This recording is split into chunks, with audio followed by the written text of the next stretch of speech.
On this week's episode of The Loud Quiet, are you thinking about retirement?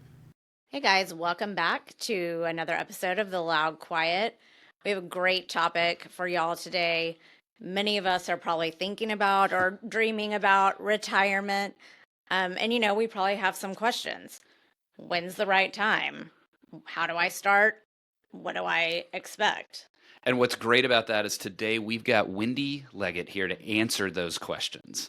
Wendy is a professional certified coach and owner of Conflux Retirement Coaching, specializing in non financial retirement life planning. Now, pay attention to that. It's the non financial element of retirement planning. Wendy holds advanced credentials from the Retirement Project, Retirement Life Plan, and Positive Intelligence, and also co authored the book, The Retirement Collective. And stick around. At the end of the episode, Wendy's got something special for the Loud Quiet listener. Wendy, welcome to the Loud Quiet. Thanks. It's great to be here. I so enjoyed listening to your show, and I'm looking forward to a great conversation. We're so excited to have you Yeah. because we know this is a topic that a lot of us equate empty nesting with retirement, but that's not always the case. But I know several of us, and some of us are already in that stage of thinking about it or are already there. When we think about it, most of us think about the financial aspect, but you're a retirement coach. So explain to us what that entails. Yeah, thank you for that. So I kind of liken it to that idea that, and you went through this, empty nesters do when their children are going to college. And so you look at the college, and of course, you have to be able to finance it. But there's so much more that that child is going to be looking at, or that individual is going to be looking at. They're going to look at, the campus, the setting, the vibe, the course of study, the just so many different factors that go far beyond the financial. And I kind of like to parallel that to other life stages that we've gone through. Like you think about buying a home. Yes, you have to be able to afford it, but you also want to find a home that's in a community that feels good to you, and that it's not just a house; it's a home. It has a layout that works for you, and so it's the same with retirement life planning. Yes, financials are critically important; they're foundational, and at the same time, we bring our whole selves into that experience. And so we want to look at that full picture. And how did you decide to become a retirement coach? What led you to that path? My background is in sales leadership, so I was in corporate for quite the bulk of my career. And when I decided to go out on my own and take that love of connection and that love of elevating someone's experience, because I did that with my team members and loved the connection with clients, I started as a business coach, but very quickly started to see that, first of all, it was a little more transactional for me rather than transformational, because I was dealing more with the strategies and how do you make your numbers, etc. But more than that, I was seeing that in my demographic, because I am in the baby boomer generation, that there was a struggle around retirement. And I saw that in some of my clients as well. And I was shocked. It's like you were mentioning at the beginning, that we dream about retirement. So how can it be a struggle? And yet there it is a struggle. And in studies that 1 in 3 struggle in retirement. And it's like, how can that be? It's almost like an oxymoron. But the reality is that when people aren't really aware of that next chapter that they're going into, there can be a lot of things that really keep them stuck, keep them overwhelmed, keep them feeling uncertain or off their game, destabilized. And so I started investigating that and then found out, oh my gosh, there's this whole world around retirement life planning and the support that we can give to people. There's so much more for people to contribute when they leave career. And oftentimes people think of it as a destination, or they think of it as a winding down. But in fact, it can be a gearing up for a really unique and incredible opportunity. But there's a struggle for many. And so Yeah. that's what I do. I want to key off of what you said there, that there's a lot of opportunity that's there, my words, but also this kind of disruption. It's a disconnect. Suddenly, it's a different Yeah. stage, and most of our listeners are empty nesters. Some are Yeah. getting used to that phase of life. Some are very stably in that phase of life, but aren't necessarily in that retirement phase. Would you talk about that identity shift that has to take place when someone's moving from empty nest but working and getting closer to that and even entering into that retirement phase of life. Yes, there are so many parallels, and that's why I was so excited to speak with you all because I almost think of becoming an empty nester as a training ground, if we're really mindful about it, for retirement. Because so many of the things that you've cited, and I just listened to your greatest hits, like what your third episode, I think, and so many of the things that you mentioned really do parallel what we go through as an empty nester and what we go through as we embark upon retirement. So um, that shift in identity, we can speak to that. That as a parent, your shift then is you've been that caretaker, up close and personal, and now supporter of your children, but in a very different role. And now they've moved on to school or to work, and so that shift in role, that's external. And so allowing ourselves to let go of that and see, okay, what's my new role? How am I going to best support my children and let them continue to soar? And so it's the same with retirement. It's like you're changing that role. You're no longer in career. So what do you need to let go of? And still recognize that you as a person, just like an empty nester, the essence of you, who you are at your core never changes, but that external changes. And so recognizing that you are still who you are, you're able to now explore it in different ways, or you're able to show it to the world in different ways, but still recognizing that there is that shift. Yeah, and that kind of goes into the next thing that I wanted to ask you is, sometimes with the empty nest, it has a negative connotation. We in our podcast try to make it more for people to thrive in the empty nest. So, what are some tips that you could give people about thriving in that retirement phase?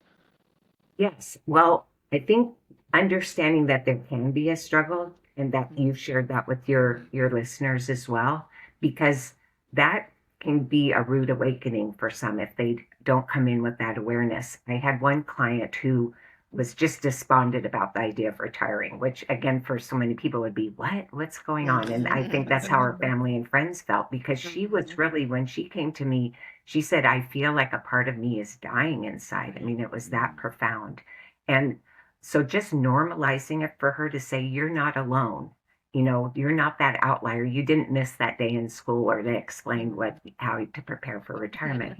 That alone. And I think maybe for those that move into the empty nester, you're also helping them see that, yes, there can be a struggle. There can be these deep emotions. There can be, these questions of who am I now if I'm not this parent that has my children in my home? And so very similar to then that retirement experience from that standpoint. You're describing this transition, the identity shift that we talked about and how one can thrive and accepting the emotions of it. Well, in an empty nest couple, there's two people involved here. Yeah. And so what about the scenario? How are you helping clients and just people that you interact with where one spouse is like, "Yep, that's it. I'm ready to retire. Off I go." And the other spouse kind of hesitant about that stage of life? If I can, I'd like to circle back to that word transition because that's so pivotal. It's very foundational. I've done a lot of work around navigating transitions, and I think it's a very overlooked and underutilized opportunity for us because oftentimes people think change and transition are synonymous. There's prolific work by William Bridges around the three phases that a transition starts with the ending and then moves into what's called the neutral zone or the messy middle, and then the new beginning. And it's not linear, but it does have those three phases. And so often, as an moving into that empty nester, moving into retirement, we jump right into the new beginning. So for some, when their children leave the home, then they turn their bedroom into a gym, let's say, or they, or you all have spoken before about routine and structure. They throw that all out the window. And so that all of those things can be very positive or they can be destabilizing. And so instead, if we can sit in that place of that ending and think, what do I need to let go of, and how am I feeling about this? And I think, Clancy, you had mentioned that when your child left for school, that you were sitting in those feelings for a little bit. Oftentimes we get so uncomfortable with those feelings that we just fill the dance card and we get busy, busy. And yet it still stays like the iceberg, it stays under the surface. And those feelings can then mask some things that just need addressing. And whether we feel good or bad about things, emotions are just signals that something needs more attention. So I want to raise that up, that we start with the ending and we really recognize, what do I need to let go of? And those rituals of sending someone off to school, or putting together a scrapbook, or whatever those things are, to kind of have a little bit of closure to that chapter of life. And then this messy middle concept is the reflecting time and the allowing for difficult emotions that I know, when I went through empty nesting, there were a lot of them. And I was, again, really surprised or not prepared for them. I wish I'd known about your podcast then, but I don't think it was running at that time. Then the new beginning. So then during that reflection time, we start to really formulate, okay, what do I see for myself next? And how do I feel about that? And not just what am I going to do in retirement, but how do I want to feel and what matters to me? And that leads into things like values and purpose and connection, all the different things that I work with clients around. I like that. And I like the setting the stage of that, because the whole time you're saying that, I'm thinking, good. Now, what if one person is one way and the spouse is feeling another way? And so Yes. in that Yeah. transition, how Yeah. do you handle that? What's the wisdom there? Yes, well, and such a valid point, because studies tell us, and this is a generalization, that men and women look at retirement very differently. Men look at it as a time of rest and relaxation, and women look at it as a time of rejuvenation and reimagination. And so, again, these are generalizations, and we're all on different parts of the spectrum. But I think what it does say to us is that we can't just assume that we're walking the same path or that we have the same vision. And so, to answer your question, it's really key to communicate. It's really key to get some clarity around, okay, what do I envision? And then share that and be open to hearing what our significant other is envisioning as well. Because without that communication, there are unspoken expectations, there are assumptions, and we can start to get very disconnected. And unfortunately, we see a rise in divorce in that demographic. They're called silver splitters, I think, or something. But yes, and so we don't want to fall into that category. And the way to do it, at least in part, to help, is to have that communication. So when somebody is planning to retire, really sharing, what do I envision, or what am I hoping for? And then having that response back. I work with couples, and we have a really great couples conversation, kind of little assessment they go through. They answer the questions individually and then come together, and it raises up, oh, okay, you were thinking that and I was thinking this. And so it's important that we do have those conversations and that communication. I know that even in the empty nest, we've had, and I could see this being a blend in the kind of empty nest retirement sort of conversations, where I'll talk about, I'd love to live in Tuscany for 6 months or something like that. And you, Clancy, have said, look, I'm not gonna, I love to go there, but I'm not gonna plop down somewhere. And so exactly those kind of things, of having those conversations. And yes, I still would like to spend 6 months in Tuscany, but Well, and you bring up a good point too, that it's important to kind of look, what do we share? When are we having time together, and what do we want to do separately? And then oh yeah. bring those experiences back to the relationship. So and every relationship's different. How much time people spend together is very individual. But at the same time, again, recognizing that we don't have to be doing everything together. We're now more in one another's space than we've been forever, really. And so it's important to recognize that too. I had one client that her husband had already retired, and when she retired, she'd been in a very high-powered job, on the go all the time. She started managing him, wondering what he was doing, and it was just a non-starter. So it was important to kind of roll that back a little bit and understand, okay, that's not Well, that's not going to work. and when you've been working with couples, what about the scenario when one part of the couple has been the stay-at-home person, and now this person is, in their space all the time. They manage the home, and now this person is here. How can couples navigate that process? Well, I think first by honoring that the stay-at-home individual, that is their space, that was their domain, that was their job. And so when the retiring spouse is coming into that space, like really understanding and talking through, okay, what's retirement mean for me as a stay-at-home? Because I think that's overlooked. And oftentimes it's like, I remember my mom even saying that my dad had retired, but she hadn't, because she still was looked at to have all the same responsibilities. So there needs to be some renegotiation, possibly. Again, every relationship is different, but it is important to not just make those assumptions, and that you are coming into someone's space where they've had it, and so respecting that and talking through that. What thoughts come up for you around that, Clancy? I, because I was the stay-at-home mom for a long time. I went back to a part-time working gig when, you know, they went to school. But yes, this is my space. And when he decided and we decided to start working together, it was hard for me that, okay, now someone is always in the house with me. And, we've made it work, but because we have good communication around it. I'd like to ask my mom that question because she was a stay at home mom.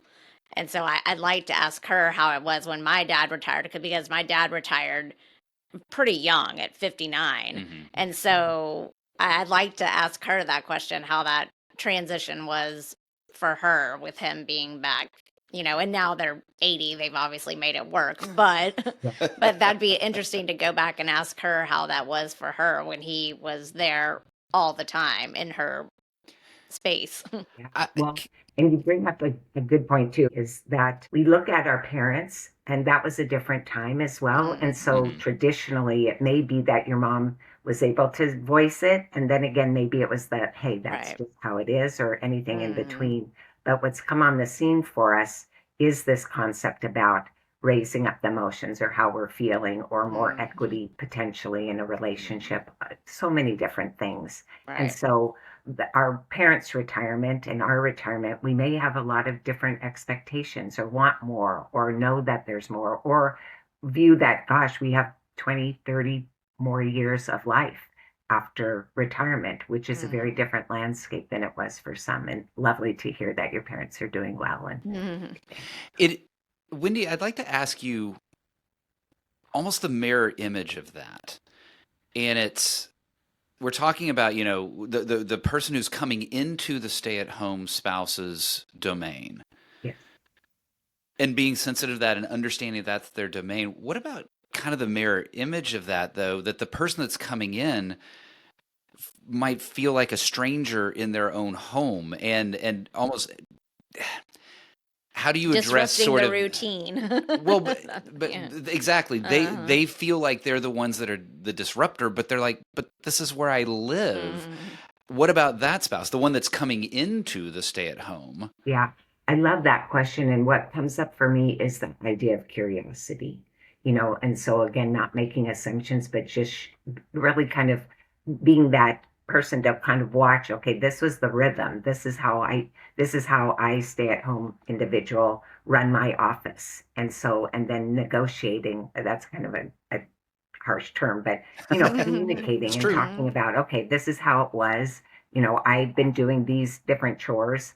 I'm very happy to give up, abdicate some of those chores, or this is how the rhythm to my day. And so then, yes, to your point, that now somebody's viewing how you've been going about your day. And so there can be a little friction there as well. So Yeah. just, I think the curiosity piece as well as the communication are really key. I like that because we hear communication, and almost in any relationship discussion, any theme, you hear communication. I Yeah. don't hear the word curiosity Mm. as much, and I think that's an important theme that you brought here. Is a key element of communication is being curious, especially if you're coming into, air quote here, a foreign environment going into Mm. what was once the stay-at-home domain. Yeah. Well, let's talk about that just kind of in general.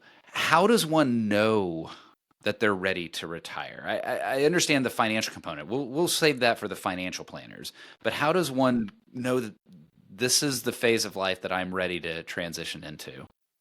And it can come for a lot of different reasons. Sometimes the work that we do, it's understood that at a certain set point, that certain age, then you're going to be retired. So it's kind of Mhm. imposed. Or it can be that you're displaced, unfortunately. And so Hmm. that those kind of situations are out of our control, but yet we want to seize what can we control. But in any of those events, it's really having that vision of what's next and what's possible and what would light you up. And so we're not really talking about retiring from something because that's moving away from something. What do we want to move toward?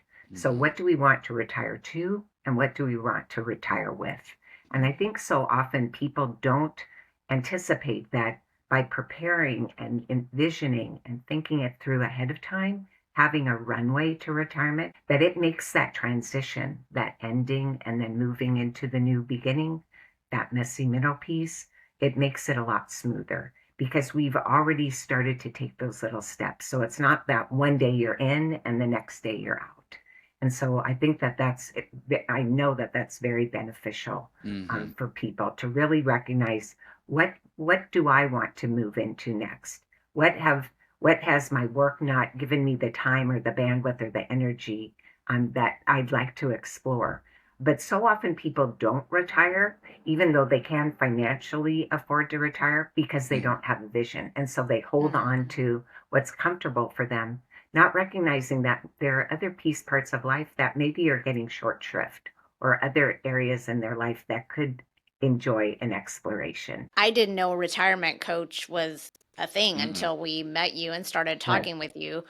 So, when would be the timing? I'm sure it would be not before, oh, I'm going to retire next week. So, what would be the timing to seek out the help of a retirement coach? Yeah, it's kind of a Goldilocks thing that it's never too early, it's never Mm. too late. Whenever we're feeling that struggle or not just having the obstacles, but also the opportunities and not knowing how we can step into them. The sweet spot is 1 to 3 years before we retire. Yeah. That's the sweet spot. And that's because it gives us this runway to retirement. It gives us this chance to start to put a toe in and experiment and try things out and start to change our rhythm a little. So it's that idea of so often people think, oh, I don't have any hobbies, or I lost connections with people, or any number of things that can really be supportive of us in our retirement experience. That runway lets us start to reconnect with people that have been in our lives, or start to try out some things that might be of interest to us. But putting a toe in and continue with that curiosity rather than a full on commitment that oftentimes people jump right into in retirement. Mm. And so, if someone owns a business, then having a little bit longer, I tend to find 4 to 5 years is best because it allows Hmm. for that transition to, you know, be a little more organic and allows you to have that succession plan in place and Right. Yeah. again that runway. But that Mm. 1 to 3 years. But I work with people who, um, a month before they retire, 6 months after they retire. One gentleman, Mm. 15 years after he retired, Oh, wow. yeah, and anything in between, because it's really more about meeting someone where they are and Mm. really then supporting them and moving forward in a way that maybe they're not even clear about the vision yet. And that's my job. Wow. But not from a standpoint of doing. It's not like I give a list of things to do. It's really the mindset and it's really Mm. the opportunity to reflect on what's meaningful to me, what matters to me. Man, I'm sitting here, kind of my synapses are having a little bit of a freeze because I've learned so much just in this conversation. I'm Mm. still thinking about the curiosity element that you described. I'm thinking about the don't necessarily run from your career, run towards retirement, have something to go towards. What does it look like to work with a retirement coach, and how can folks find out more about working with you? Well, I have what I call my signature program, and it's an 8 session program. It covers we start off with how do you define retirement and really looking at what do you envision so we kind of can surface where we're at because again I meet people where they stand. And then the different elements of that program include really surfacing our values because we know when our values are connected with our actions, then we're more committed and it's more aligned for us. And talking about what feels purposeful. So often people think, oh, I have to find purpose. And it's like, what is that even? It gets overwhelming for people. So recognizing, as Richard Leider talks about, purpose can be with a capital P. It can be starting a nonprofit or starting a business, or it can be a lowercase p, helping a neighbor, reading a great book, um, volunteering on a small scale. And also this idea that purpose isn't a one and done. It's really a verb, feeling purposeful, finding those things that feel meaningful, as opposed to static and this big thing. For people to be able to step into this, it's really just knowing that you do have some support. And so if you're feeling unsure, you're feeling like things just are not really coming together for you, or you don't have that vision, then that's really what I'm there to help support with. So That's great. And if folks wanted to connect with you, and I know you've also got that special offer for the listeners, yeah, how can they connect with you and access that offer? thank you. I have my website, which is confluxretirementcoaching.com, has lots of information. I'm pretty active with my blogs, and it does speak through the kind of programs that I offer. And so going to my website is terrific. And on there, you can request a complimentary coaching session with me. I know that the concept of coaching for many people isn't something they've ever stepped into.